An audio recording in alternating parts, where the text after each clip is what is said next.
Hey folks, welcome back to my channel, Relationship Haven. In today's story, OP found out that his wife cheated on him after she went out of town for a conference. OP was suspicious about this, so he checked her computer, and what he found out was shocking.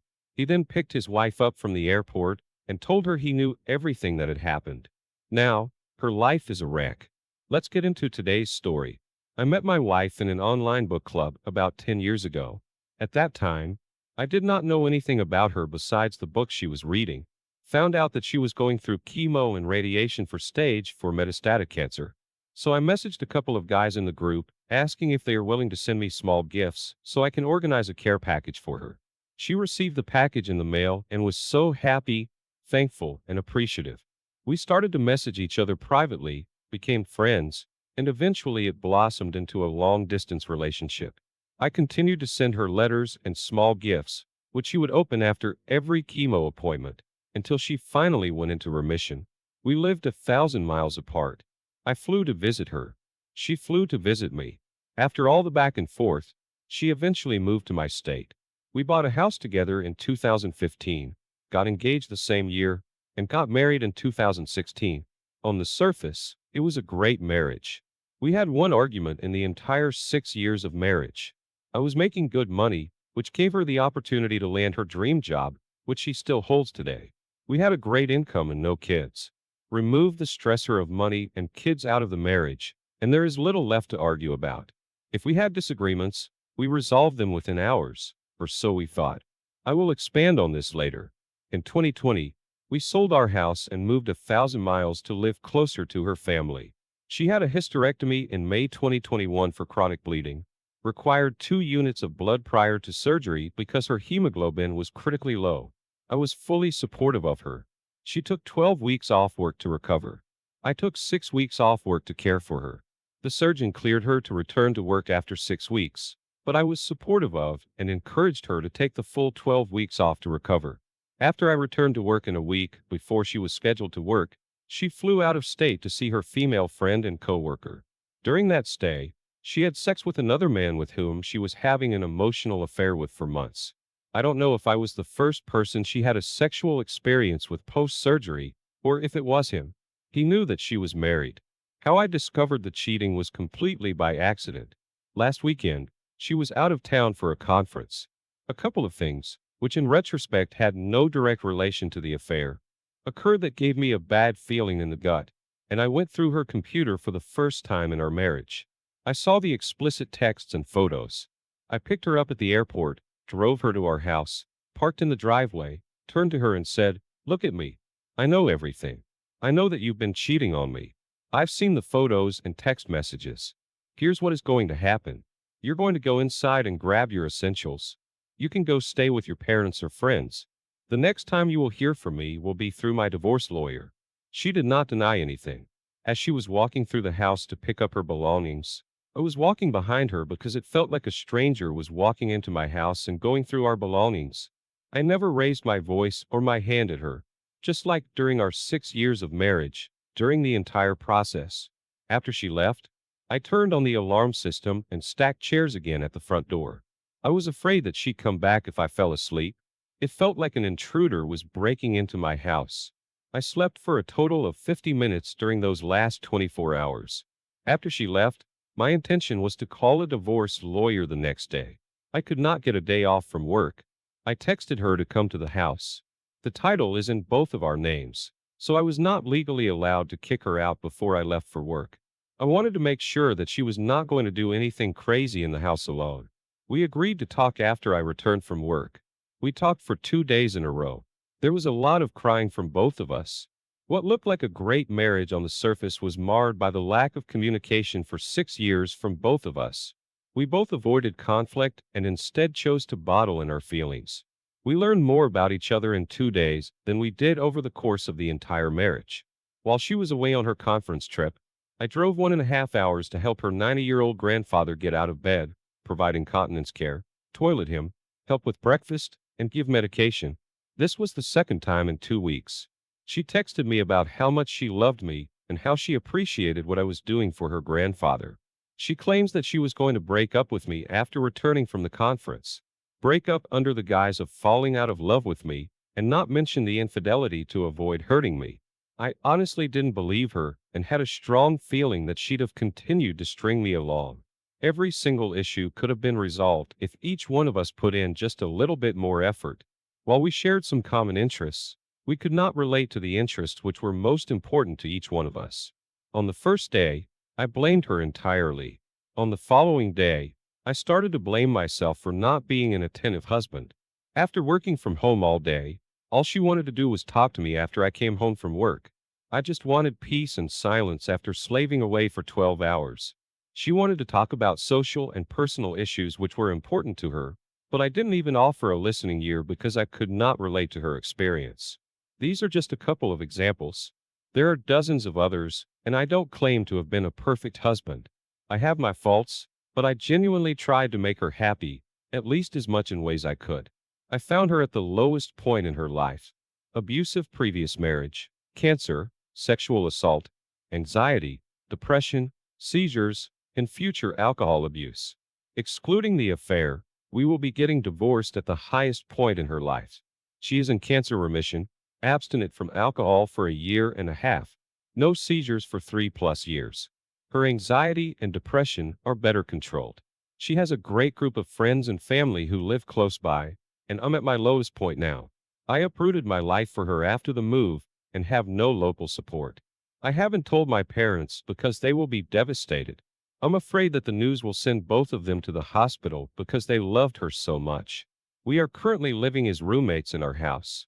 We have agreed to make the divorce and transition as smooth as possible for both of us, even if it takes months. She offered for me to keep the house, take the newer car, keep both of our cats, etc. Yesterday, we attended a virtual Al-Anon for family meeting, therapy for family members of alcoholics. What resonated with me was that family members should not blame themselves for the behavior of alcoholics. I feel like I'm blaming myself for my wife's infidelity when I'm the actual victim here. I'm here for support from others who've gone through similar experiences. I'll need to learn to trust my future partner when the person whom I had complete trust in blindsided me like this. My first session with Infidelity Survivors Anonymous is this Saturday. Thank you for letting me vent. I will add this detail for some context and not to excuse or give a legitimate reason for her to cheat. She was my first serious relationship. I had a couple of flings before her, but that did not progress to anything more serious because of a problem I had, ED. And while we had a spicy sex life when we were in a long-distance relationship, once we started living together, the problem returned. At one point early in the relationship, we went many months without having sex. She begged me to see a doctor, but I kept putting it off. Entirely my fault. I was younger, less mature, and frankly embarrassed. Eventually, at age 29, I'm 33 now, I got tested and found out I had very low testosterone levels. And I don't know how many years I've lived this way.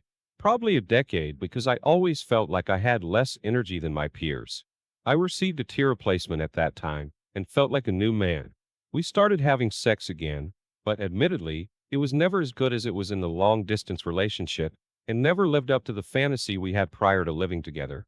There were still times when I couldn't stay hard, though they were much less frequent than before. She did say yesterday that while the sex was less frequent, she did enjoy it when we did have it. What I lacked in one area, I made up for it in another area, giving her oral, which she loved, and vice versa. Recently, I started to feel like my T levels were low again. Now, more mature, I want to get tested and have a follow-up visit next week for results. Again, this is not to minimize her infidelity, but if I talk about her flaws, it's only fair that I mention my own to paint the complete picture. Wow, OP, what a crazy story. The fact that she had the audacity to fly out of town and meet up with her affair partner after you had spent weeks caring for her to help her heal from surgery shows she is absolutely soulless. She has no shame or guilt whatsoever in what she has done.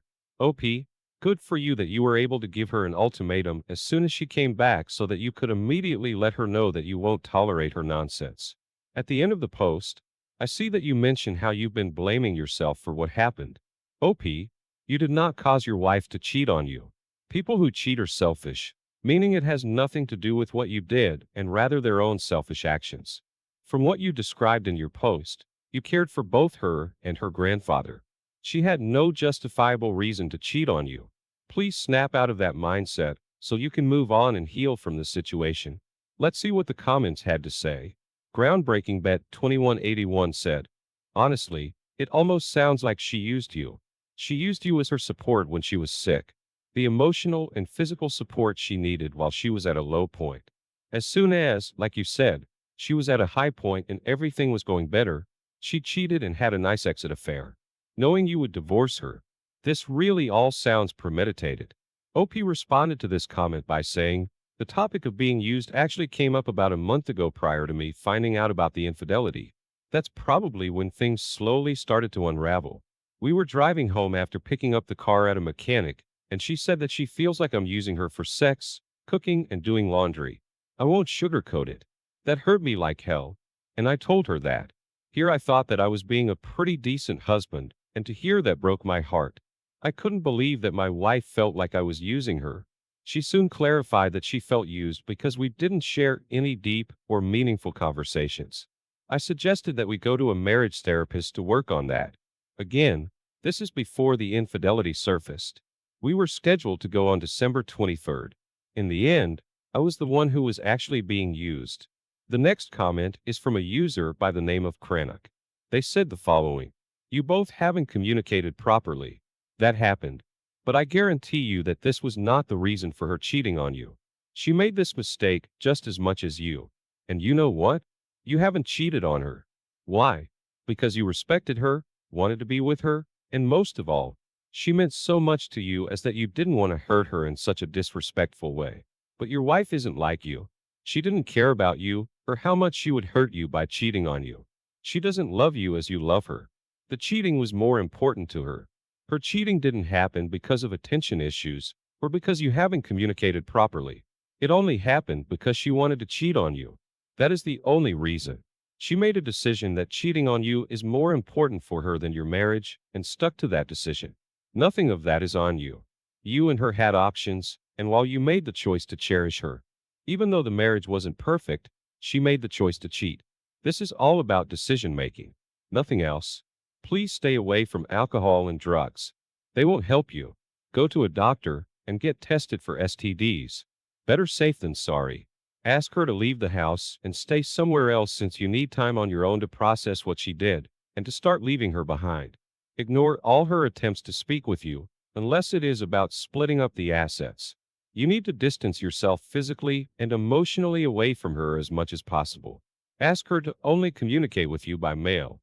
The less contact you have with her, the better you can start to leave her behind. Thanks for taking your time to listen to today's story. Don't forget to like and subscribe if you haven't already done so,